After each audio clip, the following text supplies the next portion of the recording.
Bismillahirrahmanirrahim. Assalamualaikum. Now we are going to start 7.5. This is the last exercise of your chapter number 7, which is matrices.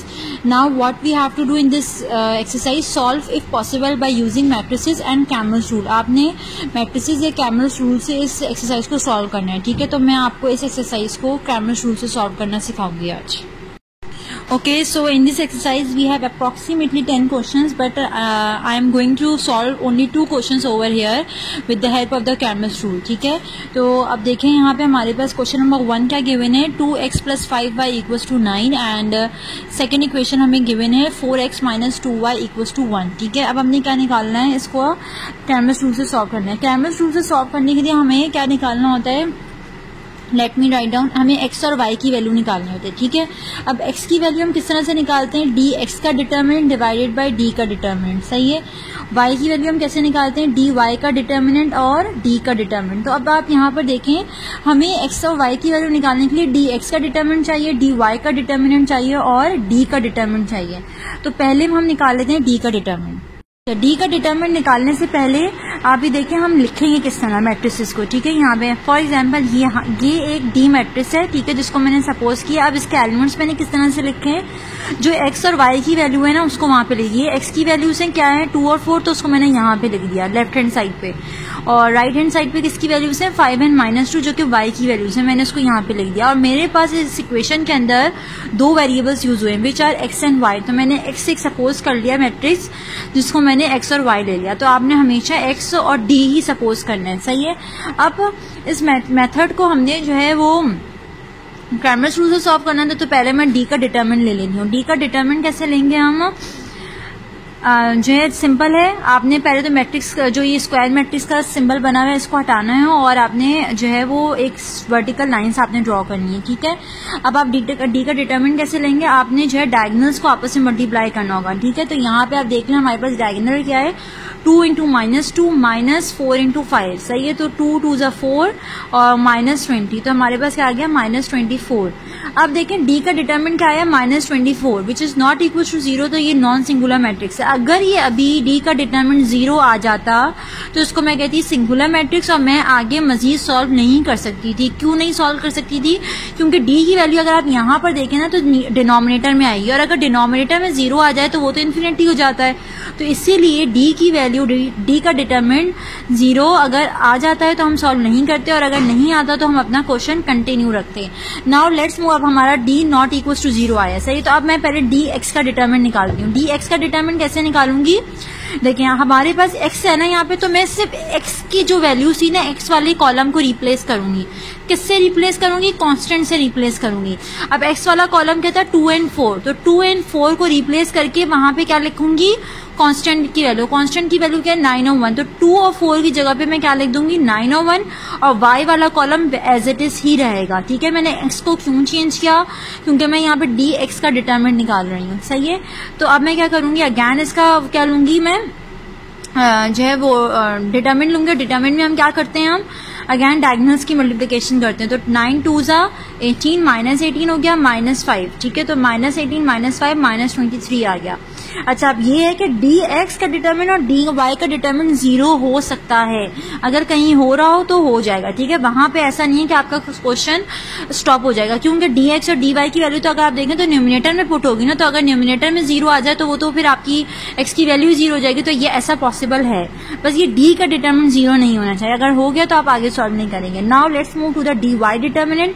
D Y का determinant कैसे निकालेंगे, again आप देखें D Y का निकालना है तो मैं वाई की वैल्यूज चेंज करूंगी. वाई की जगह पे कौन है 5 और -2. 5 और -2 को हटा के क्या लिखूंगी 9 और 1. 9 और 1. ठीक है, जो राइट हैंड साइड पे हमें गिवन है. और बाकी एक्स तो अपनी जगह पे एज इट इज. अगैन आपने इसका डिटरमिनेंट लिया, मल्टीप्लिकेशन करी डायगोनल्स के, आपके पास क्या आ गया -34.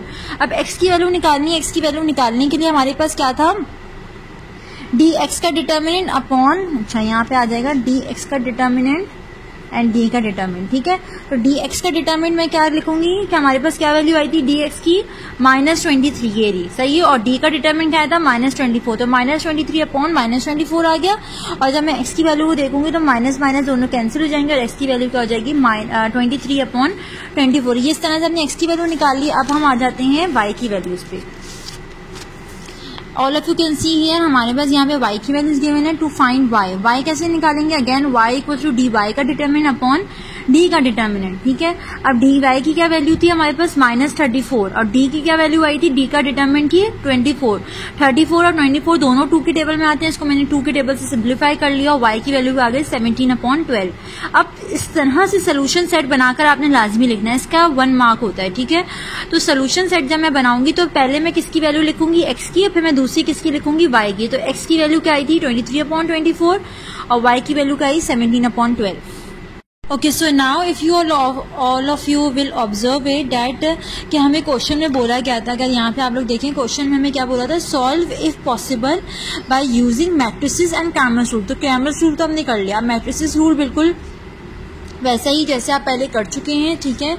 अब मैं यहाँ पे उसी जो पहला क्वेश्चन था, क्वेश्चन नंबर 1, उसको मैंने दोनों मेथड से कर लिया, पहले क्रैमर से कर लिया, अब मैं जो है मैट्रिसेस रूल से करने लगी हूँ, सही है।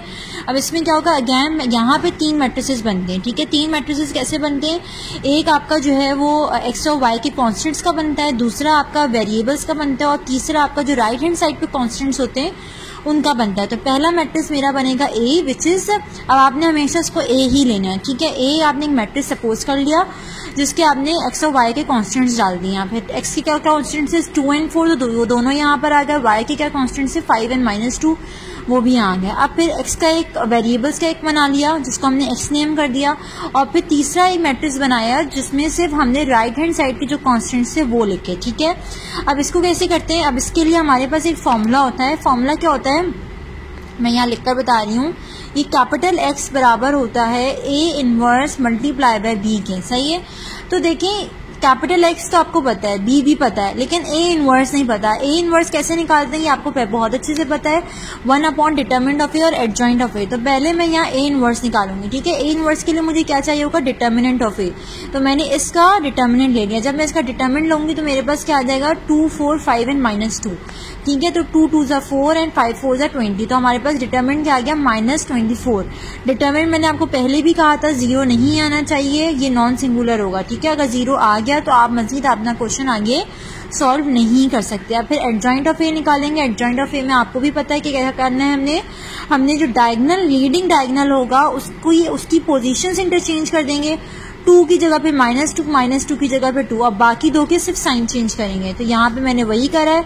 अब ए इनवर्स का फॉर्मूला क्या होता है? 1/डिटरमिनेंट of A into adjoint of A. तो 1/डिटरमिनेंट of A, determinant of A क्या है? -24। तो 1/डिटरमिनेंट ऑफ क्या हो जाएगा? 1/-24। अब एडजॉइंट ऑफ ए क्या है हमारे पास? यही आ जाएगा, ठीक है। ये आपका एडजॉइंट ऑफ ए आ गया, सही है। अब आपने क्या करना है, ये जो अगर मैं सिंप्लीफिकेशन यहाँ पे करूँ तो ये जो माइनस साइन बाहर, अगर मैं इसको सबसे अंदर मल्टीप्लाई करा दूँ तो मेरे पास वो ज्यादा बेहतर हो जाएगा। तो ए इनवर्स, ये माइनस साइन को मैंने सबसे मल्टीप्लाई करा दिया। 3 के पास माइनस साइन था, तीनों प्लस हो गए, minus minus plus, minus minus plus, minus minus plus and minus plus minus हो गया, ठीक है। तो इस तरह से मेरे पास ए इनवर्स आ गया। नाउ फॉर्मूला क्या था मेरे पास? x equals to A inverse multiply by B. अब x की जगह पे x का जो मैट्रिक्स पुट कर दिया वो क्या था? x और y। तो ये देखिए मैंने पुट कर दिया, सही है। a इनवर्स की जगह पे ये पूरी वैल्यू आ जाएगी, ये मैंने पूरी वैल्यू रख दी, ठीक है। b की जगह पर क्या आ जाएगा? ये 9 और 1, ठीक है। तो ये b की जगह पे मैंने 9 और 1 पुट कर दिया। अब अगेन इन दो मैट्रिसेस को मल्टीप्लाई करना होगा हमने, और अब इसकी मल्टीप्लिकेशन पॉसिबल है या नहीं है ये आपको कैसे पता चलेगा? You all know very well कि आपने क्या करना है, इस मैट्रिक्स का ऑर्डर निकालना है। तो इस मैट्रिक्स का ऑर्डर क्या आएगा? 2/2 पहले वाले मैट्रिक्स का, और दूसरे वाले मैट्रिक्स का क्या ऑर्डर आएगा? 2/1। और मैंने ये कहा था कि दोनों के मतलब पहले का कॉलम और दूसरे की रो बराबर आनी चाहिए। देखें दोनों बराबर आ रहे हैं। तो हमारे पास जो आंसर वाला मैट्रिक्स आएगा वो 2/1 का होगा। अब सॉल्व करके देखते हैं। 2 9 ज़ा 18, 5 1 ज़ा 5, 4 9 ज़ा 36 एंड -2 1 ज़ा, ठीक है। जब मैं इसको सॉल्व करूंगी मजीद तो आगे क्या आएगा मेरे पास? ये आएगा, ठीक है। 18 + 5 और 36 - 2। और मैंने क्या कहा था मेरे पास जो आंसर आएगा वो किस मैट्रिक्स का, किस ऑर्डर का आएगा? 2/1 का। तो आप देख सकते हैं यहाँ पे 2 रॉस हैं और 1 कॉलम है, ठीक है। तो मतलब मेरा सही आया मैट्रिक्स। अब ये जो -1 आगे बाहर जो लिखा हुआ है 1/24, ये अंदर दोनों से मल्टीप्लाई होगा। जब ये दोनों से मल्टीप्लाई होगा तो 23/24 हो जाएगा, 34/24 हो जाएगा। तो मैं अगर सेपरेट करके लिखूँ तो x की वैल्यू हो गई और y की वैल्यू हो गई। y की वैल्यू को आप सिंप्लीफाई कर लें तो सोल्यूशन सेट करके आपके पास इस तरह से आंसर आ जाएगा। आपको दोनों मेथड आने चाहिए, मैट्रिसेस भी आना चाहिए और क्रैमर्स भी आना चाहिए। उनके पेपर में आपको जो है वो मेथड जो है वो मेंशन्ड होता है कि आपने क्रैमर से करना है, मैट्रिसेस करना है। तो मैंने आपको आज की क्लास में दोनों जो है सॉल्यूशंस बता दिए किस तरह से करना है। So here we are done with chapter number 7।